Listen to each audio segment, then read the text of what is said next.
स्वराज्य म्हणजे काय याचा अर्थ आपण लक्षात घेतला पाहिजे.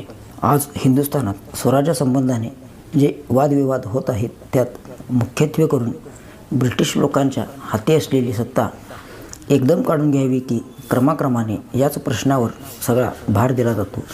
काढून घेतलेली सत्ता कोणाच्या संमतीने वापरण्यात यावी याचा कोणीच विचार करीत नाही. समजा प्रत्यक्ष आलेली सत्ता जर एकाच वर्गाच्या संमतीने अंमलात आणली गेली तर आज ब्रिटिश आमदानीत जी स्थिती आहे तिच्यापेक्षाही 10 पटीने वाढ होणार नाही कशावरून. वास्तव सत्तेच्या प्रश्नाइतका किंबहुना तिच्यापेक्षाही जास्त महत्त्वाचा असा हा समितीचा प्रश्न आहे.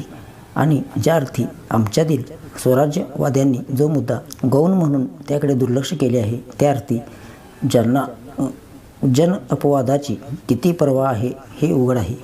आपण मात्र या प्रश्नाचा पिच्छा पुरविला पाहिजे. कारण